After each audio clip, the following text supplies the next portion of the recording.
What if your greatest leadership strength is actually your desire not to lead at all? INFJs are the rarest of the 16 personality types, only about 1 to 3% of the population, which is precisely why their style of leadership stands out.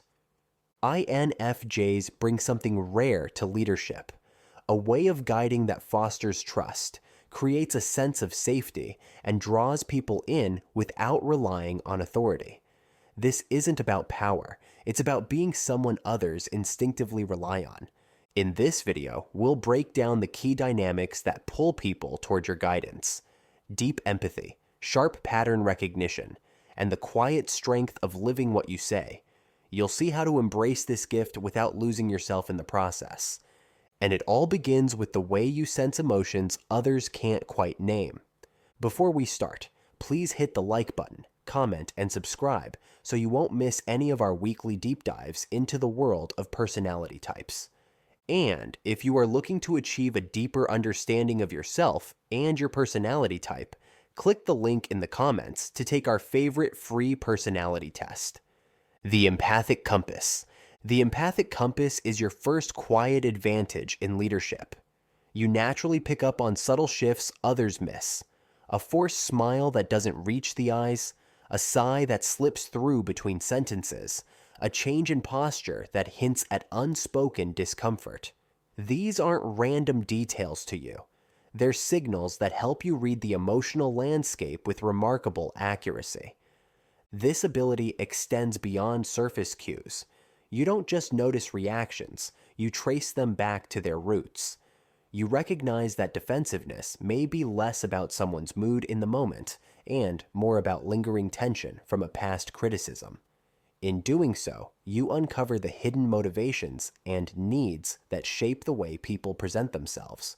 That kind of perception makes others feel uniquely understood, not in a casual way, but at their core. When people feel so deeply seen, something powerful happens. Trust begins to grow. This trust is more than comfort. It creates an absolute sense of psychological safety. People open up, share ideas, and bring their struggles to you because they sense your response won't be judgment or dismissal, but thoughtful listening paired with insight. You don't present yourself as an authority figure, yet your understanding quietly establishes you as someone worth turning to. Think of this like an emotional radar, continuously scanning and connecting patterns in human interaction. You notice how one offhand comment stirs old insecurities, how yesterday's decision casts a shadow over today's mood, or how a small reassurance could smooth away hidden tension. It's not detached analysis, and it's not raw empathy alone. It's a synthesis, feeling what's under the surface while also piecing together why it matters and where it may lead. What emerges from this is natural guidance. People don't seek you out because of status or title. They trust the way you hold space for their emotions and shape them into clarity. Your empathy becomes directional, showing paths forward that honor the person as much as the problem. And when people sense they're being understood rather than managed, they instinctively value your perspective. From that foundation, your leadership grows, and it sets the stage for how you recognize patterns in a way few others can. Visionary pattern recognition. Visionary pattern recognition is the second pillar of your leadership. While others stay fixed on the present, you often notice the links between what is happening now and what it could lead to. This isn't about mystical foresight. It comes from your natural ability to connect pieces of information into clear patterns that hint at future outcomes. You see how one choice today may shift morale tomorrow, or how a change in process may ripple into results weeks later. You also tend to voice these insights in simple but powerful ways. In a group setting, you're the one who says, "What if we tried this instead?"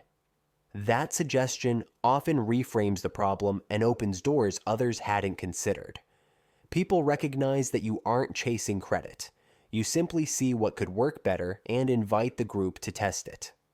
Over time, this consistent perspective draws people to you. They bring you their complex challenges because your guidance connects immediate needs with long-term stability. You don't hand them quick fixes. Instead, you steer them toward balanced paths that take into account both relationships and results. Before long, you become an unofficial consultant, the person others seek out before major decisions because you help them weigh options more carefully. Your value here isn't in being right every time. It's in highlighting consequences others overlook and pointing to the path that avoids regret later. You weigh actions not only by efficiency or outcomes, but by asking, will this choice create something sustainable? Will it strengthen trust rather than weaken it? That combination of depth and foresight is rare, and it's why your influence grows even without an official title. Think of it like an internal navigation system recalculating routes. You map ways forward that reduce conflict, protect relationships, and still reach the goal. People feel steadier when you help them chart direction because they sense you've already thought about tomorrow, not just today. And it's not only your vision that holds this quiet power. What makes people follow you is something deeper, something rooted in your genuine nature. The authenticity magnet. The authenticity magnet is what truly defines your influence. In settings where leadership often feels staged, your presence feels different. You don't slip into a persona or perform authority. You stay rooted in your own values. That consistent alignment speaks louder than any motivational speech. People notice when a leader shows up the same way in every situation, not as an act, but as who they genuinely are. This authenticity communicates something rare. You actually care. You're not angling for attention or maneuvering for personal gain. Instead, you focus on the work itself and the people around you. As a result, others feel safe enough to let their guard down. When they see you speak plainly, even when the truth might be uncomfortable, they sense permission to do the same. The usual energy spent hiding behind masks shifts into open collaboration and honest contribution.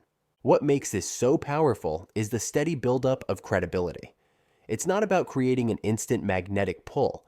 It's the trust accumulated over time as people watch your words match your actions. They see you follow through on promises, admit your own missteps without defensiveness, and give credit freely to others. These small but consistent behaviors create a level of respect that no title or position alone can deliver. And then there's the paradox. The very fact that you're not seeking the spotlight makes you more trusted. By resisting the chase for authority, you prove that your guidance is free of hidden motives. People trust your judgment precisely because it isn't driven by ego. Your humility and reluctance to lead by force become the qualities that convince others you're someone worth following. Over time, this authenticity spreads. People begin mirroring the honesty you model, the values you uphold, and the steady integrity you display. That creates group cultures where collaboration feels easier, innovation comes with less fear, and respect flows in both directions. Your presence quietly reshapes how people act together without you ever having to demand it. But with that influence comes a tension that runs deep. You carry undeniable leadership qualities, yet your instinct is often to step back from formal authority. And that paradox brings us to the heart of your dilemma. The servant leader's dilemma. The servant leader's dilemma begins when your strongest qualities also become the very reasons you hesitate to lead. You feel a heightened sense of responsibility for others' well-being, which makes every leadership decision weigh more heavily on you. Your empathy magnifies the possible impacts of your choices, so stepping into authority can feel like carrying the whole group's emotional balance on your shoulders. Alongside this is your clear preference for inspiration over command. You don't want to push people into compliance by position or title. Instead, you lean into what some would call soft leadership, sharing a vision, modeling values, and creating space for others to express ideas freely. This is influenced by invitation, not imposition, and it matches the way you naturally guide. Still, conflict creates another layer of resistance. You value harmony so profoundly that the thought of making decisions that might spark disagreement can feel overwhelming. Adding to that is imposter syndrome, those nagging doubts about whether you're qualified or whether others would still trust you if they knew how uncertain you sometimes feel. Combined with your high personal standards, these tendencies make formal leadership roles draining, even when you're fully capable of handling them. But reluctance doesn't mean inability. In fact, many of the most effective leaders throughout history were reluctant ones. When leadership comes to you, your decisions are rooted in care rather than personal ambition. Because you're not seeking power for its own sake, people read your intentions as pure. That difference builds profound trust, and it's why others turn to you even when you'd rather remain in the background. At your core, you lead from service. You measure success by the health of the group, the stability of relationships, and the sense of shared purpose. That orientation keeps ego out of the picture and places human impact at the center of every choice. Yet it's also important to remember, you do not need to accept every leadership role. Trust your intuition to guide you toward opportunities where your values, energy, and potential for impact are genuinely aligned. This balance between willingness and careful discernment points to a more profound truth about influence, one that reshapes our understanding of leadership itself.